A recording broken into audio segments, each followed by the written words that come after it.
Eski машинасын алып келип, Эски машинасын алып келесиз да, мынакей. Ооба. Пожалуйста, акчаңызды кошуп, доплата кылып, жаңы машина айдап кете берет. Кудай буйрса. Бир алганда оптом алган үчүн аяктан арзан аласыз. Ооба.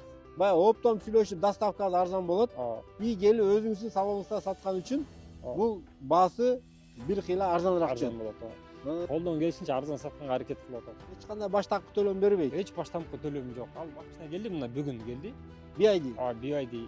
Оңой автоду ачкан экенсиз, э? А бул оңой деген эмнени билдирет мисалы? Оңой автонун мааниси бул элдер келип оңой жол менен алып кетүүнүн максатын түшүндүрөт да. Оңой эле андан тышкары берде автоаксессуар ачып атабыз азыр. Келгенде ичинде чехол бардыгы болот. Келет, машинаны алат, аксессуарды алат, жазайт, Европоликтин жазайт, полигин салат, кетет. Еще биздин өзүбүздүн подъемник да бар. Келип подъемникке көтөрүп астын карап алса да болот да. Сонтип. Алас жардамасы десе, анан ошого бекер полик кошуп берели. Ысык көлдө Каракол шаарында дагы баягы выкупка рассрочка берип атасыз таксиге. Мага чалбаңыздарчы, туугандар. Чын. Урматтуу мекендештер, мен Данияр Ажикенин автосалонуна келдим. Рассрочкага электромобилдерди, ошондой эле мурабаха жол менен рассрочкага корейский машинелерди да алып келиптир. Видеодон алыстабай туруңуздар, мен силерге жакшы бир маалыматтарды алып берейин. Ассаламу алейкум. Алейкум ассалам. Ажике кандайсыз, жакшысызбы? Жакшы, Кудай шүгүр. Автосалон өзгөрүп кетиптир го. Өзгөрттүк барды. Баягы китайский электромобилдер турчу эле азыр корейскийлерге да шыкап койгонсузго, э? Азыркы учурда замандын талабы ошо болуп атат да. Жакшы экен. Только корейский болуп калабы, баягы электромобилдер келбейби эми? Жок, бул электромобилдер келип эле жатат. Заказ берип койдук. Андан тышкары ошо корейский автосалон ачтык. Корейский машиналар элдердин талабы менен ошо корейский автомашиналар алып келип, азыр мурабаха жол менен же башка шарттар менен, наличка шарттары менен сатып атабыз. Бул баягы корейский машиналар мурабаха жол менен рассрочкага берилет, наличка дагы бар. Наличка да келип, албетте наличка сатып алса болот да. Баягы 300 электромобиль келди эле го, BYD'лер. Эмне болду ошолор? 300 электромобиль алды, ошондо эле калбай калган. Баары сатылып кетти. Баардыгы берилди. Баягы выкуп менен рассрочкага. Выкуп менен рассрочка баары берилди. Ошо таксисттер айдап жүрөт. Баягы комментарийде 85% негатив түшпөдү беле? Баягы кымбат экен, эмнеге мындай кылдыңар, өтпөйт депчи. Баары өтүп кетиптир да? Баары албетте ар бир нерсенин эки жагы болот да, эки тарабы болот да. Мисалы биз карасак аябай эле жакшы шарт түзүп бердик да. Мисалы бизде мындай кишилер келди. Бир үй бүлөнүн 5 же 6 7 баласы бар да. Ал бардык жактан черный списокко кирип калган. Ага мурабаха жол мененби же кандай шарт менен банктар эч бир акча да бербейт ага. Эч ким карызга бербейт. Өзү баягы бир жерде квартираны арендага алып жашап жүрөт, окат кылайын десе, эч бир жерде жумушка да ала албайт да. Эми ошого биз мына машина табып бердик, жакшы шарт түзүп бердик. Ошого машинаны алып ал өзүнө дагы тыйын таап атат. Андан тышкары машинасын дагы кутулуп атат. 3 жылдан кийин машиналуу болуп калат да. Бул жакшы да. Эч кандай баштапкы төлөм бербейт. Эч баштапкы төлөм жок. Ал баштапкы төлөм бере турганда тыйыны жок да. Баягы 300 электромобиль ошентип эзин таап кетти. Эсин таап кетти. Дагы келеби? Кудай буйрса азыр 100 машинаны заказ берип койгонбуз. Дагы? Заказ бергенбиз, бирок заводдон запчастьтар жетишпей, ал январга чейин жылды да. Кудай буйрса январ келет. Бирок азыр мындай жакын жерден уже чыккан машиналерден заказ бердик. Бир 50дөй машина келет жакында. Качан келет? Бир жумадан кийин келип баштайт, Кудай буйрса. Бир жумадан кийин 50дөй машина келет экен, туугандар. Январь ичинде дагы көбөйтөбүз. Январь ичинде дагы 100дөй машина келет. Сиз баягы BYD компаниянын заводу сизге чыгарып жетишпей атабы, ошондо кандай болуп атат? Бул BYD компания дүйнө жүзүндө азыр сатуу боюнча 1-ордунга чыкты. Ал ушунчалык көп машина. Практичный машина. Ага ишенип атат, элдер алып атат. Анан бул бюджетный болуп, именно таксиге бул BYD ыңгайлуу болуп атат да. Жакшы экен. Туугандар, баягы рассрочкага, выкупка алам деп жетишпей калгандар, даяр туруңуздар, бир жуманын ичинде 50 машина келет, буюрса. Анан баса дагы 50 машинадей заказ берип атабыз. Бирок азыр 12 машина келди, мына бүгүн келди. BYD. BYD. Аны биз Караколго жөнөтөбүз. Каракол шаарына, Ысык көлдөгү. Ысык көлдө Каракол шаарында дагы баягы выкупка рассрочка берип атасыз таксиге. Себеби дегенде баары бир биздин Кыргызстанга көптөгөн туристтер келет да. Туристтер келсе, Караколго келсе, ал жакта шарты начар, эски машиналар көп да. Биз туристтерге мындай келгенде сыймыктана турган, мына Кыргызстан жакшы машина дей тургандай болуп, тем более Караколдо бул биздин эме да, природада бизденчи. Ооба. Ошого мындай электромобиль деп туруп Туристтерди көп тартып аткан область. Ошого биздин Кыргызстандын бренди болсун деп ошо Караколго жаңы электромобилдер, жаңы эмес, бул электромобилдер алып келип атабыз да. Жакшы экен, Караколго дагы инвестиция кылып аткан экенсиз. Ооба, бул Кыргызстаныбыз үчүн бул сыймыктанып Кыргызстан боюнча кой бериңиз эми бардык областтарга. Ошону аракет кылабыз, Кудай буйрса. Алла ыраазы болсун. Эң негизгиси туугандар, сиздер бир негатив жазбай эле коюңуздар, сиздерден сураныч. Баягы жаза бересиздер, адамдын көңүлү деген да бар да, канча деген адамга жакшы шарттар түзүп берип атат. Мынакей 300 электромобиль бир паста сатылды, дагы алып келип атат. Өзүңүздөр айткандай мынакей эч кандай баштапкы төлөмү жок.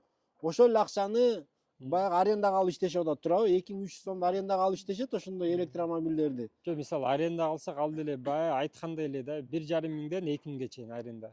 Дайыма эле айтып келем, аренда 1,5 миңден 2 миңге чейин. Андан тышкары кирип атканда сөзсүз первоначальный взнос алат да, мындай. Броюн неме депчи? Задат кылат, кириш кылып. Анан кийин Бензин же газ коёт. Бензин же газ коёт. Азыр эми газ менен да шарт кыйын болуп атат. Газдын баасы да өсүп атат. Мурун 1000 сомго куйса, азыр 1200гө куюп атат дегендейчи. Бир аз ошо менен орто менен төлөп келгенде аренданы дагы, выкупты да газды кошкондо дагы ошого эле 3000 сом. Адан да көп акча чыгып кетип атат. 2,5 миңден 3 миңге чейин чыгып кетип атат да. Негизи туугандар, бул баягы такси кылганга берип атат да, жумушу менен берип атат да. Анан сиздер жазып эсептеп атасыздар да, күнүнө 2300төн төлөсө бул машина баланчага чыгып кетет экен деп. Туура ал жагынан карасаңыздар кымбат чыгып кетет, бирок антип бербей эле да сиздергечи. Бул баягы жумушу менен такси менен берип атат. Баягы арендага алып, же болбосо жумуш таппай, машинасы жок, банктан алайын десе, банктар бербеген адамдар үчүн эң сонун шарт эле болуп атат негизи. Анан эң негизи сиздерден сураныч, комментарийге туура эмес сөз жазбаңыздар. Андан кийин мага чалбаңыздарчы туугандар. Мен чын эле мага чалып алып, электромобиль боюнча чалып атабыз дегендер мени чын эле аябай мени жүдөттү да. Негизи ошол биз экрандарга номерлерди коебуз, ошол жака чаласыздар, макулбу? Анан бул корейский машиналар боюнча азыр канча машина келди? Кайсы маркалар келди? 50 машина заказ бердик.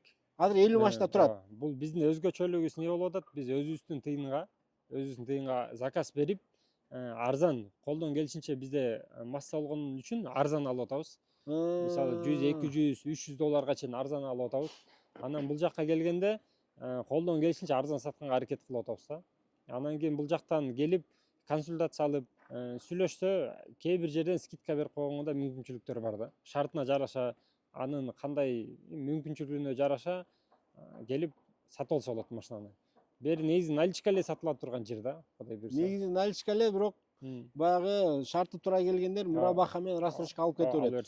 Менин түшүнгөнүм, баягы өзгөчөлүктөрүңүздөр баягы өзүңүздөрдүн акчаңыздарга оптом заказ алган себептен бул Кореядан биринчиден арзан түшөт, экинчиден бул жака алып келип өзүңүздөрдүн автосалонуңуздарга коюп сатып аткан үчүн дагы арзан түшөт.